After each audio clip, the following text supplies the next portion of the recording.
कहते हैं तभी से उन तीनों की आत्मा उस हाईवे पर भटकती है और उस रास्ते में जाता हर वो इंसान उसको फंसा के मार डालते हैं। इसीलिए शाम के 5 बजने के बाद कोई भी इंसान उस रास्ते से नहीं जाता है।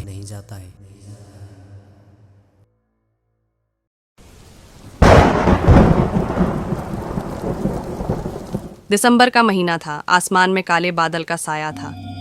हल्की फुल्की बारिश भी हो रही थी। ठंडी हवाओं का झोंका धीरे धीरे बह रही थी। ऐसा लग रहा था जैसे कुछ ही देर में ये ठंडी हवाओं का झोंका तूफान का रूप ले लेगा। एक सुनसान हाईवे पर एक गाड़ी बहुत तेजी से दौड़ी जा रही थी। उस हाईवे के आसपास घना जंगल के अलावा और कुछ भी नहीं था। रात के अंधेरे में उस जंगल के पेड़ बहुत ही डरावने आकृति बना रहे थे, मगर उसी हाईवे पर राज बेखौफ होके पूरी रफ्तार से कार चला रहा था। ऐसा लग रहा था कि राज को इन सब से कोई फर्क नहीं पड़ रहा था, लेकिन उसके बगल में बैठा उसका दोस्त अंकित बहुत डरा हुआ था। कुछ ही देर में मौसम बहुत बिगड़ गया और बहुत तेज बारिश होने लगी।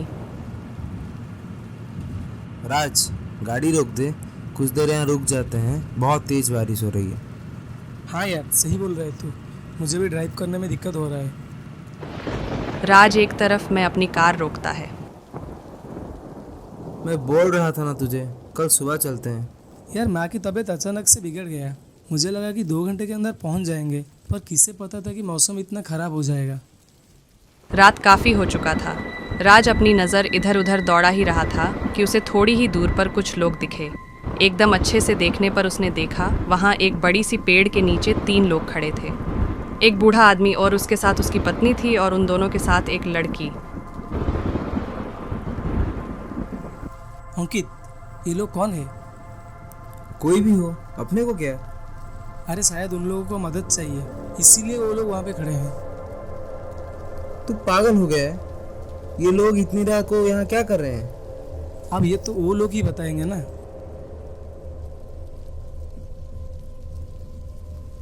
राज, गाड़ी मत रोक, प्लीज गाड़ी मत रोक। राज अंकित की बात नहीं सुनता। वो उस बूढ़े आदमी के पास गाड़ी रखता है और खिड़की नीचे करके पूछता है, बाबा, आप इतनी रात को यहाँ पे क्या कर रहे हैं? क्या कोई मदद चाहिए? ये मेरी पत्नी है बिमला और ये मेरी बेटी है दिव्या। मेरा बेटा मुंबई में काम करता है। कुछ घंटे पहले हमें खबर मिली कि मेरे बेटे का एक्सीडेंट हो गया है। हम लोग मुंबई जा ही रहे थे कि हमारा कार रास्ते में ख़राब हो गया।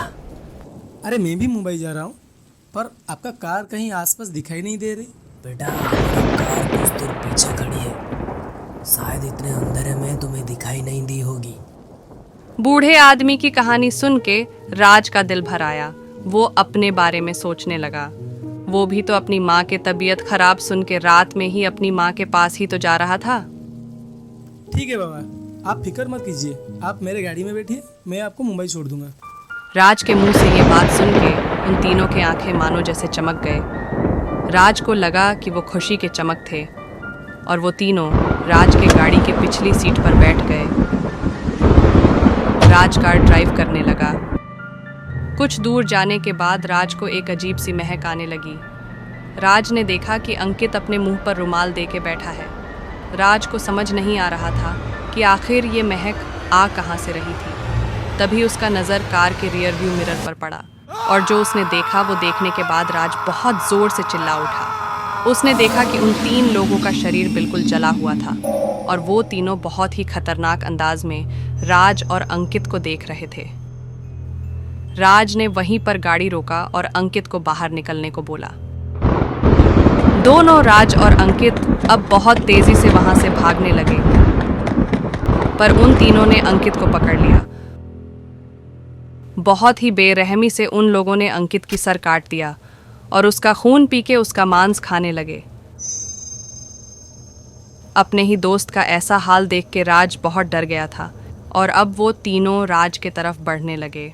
राज अपनी पूरी जान लगा के वहाँ से भागने लगा और शायद राज के किस्मत में उस दिन मौत नहीं थी, इसलिए थोड़ी ही दूर पर राज को एक मंदिर दिखा। राज अपनी पूरी जान लगा के उस मंदिर की तरफ भागने लगा और वहाँ जाके बेहोश हो गया। अगली सुबह जब उस मंदिर के पुजारी वहाँ पहुँचे तब उन्हें राज को इस स्थिति में देखकर उसे उठाया और उसे इसका कारण पूछा। राज ने अपने साथ घटी पिछली रात की पूरी कहानी बताई।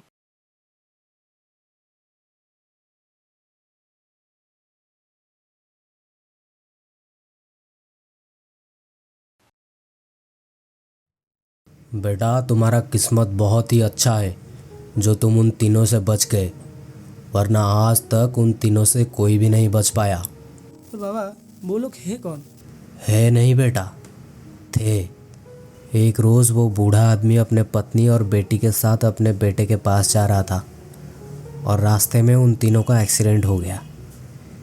कहते हैं तभी से उन तीनों की आत्मा उस हाईवे पर भटकती है और उस रास्ते में जाता हुआ हर इंसान को फंसा के मार डालते हैं। इसीलिए शाम के 5 बजने के बाद कोई भी इंसान उस रास्ते से नहीं जाता है।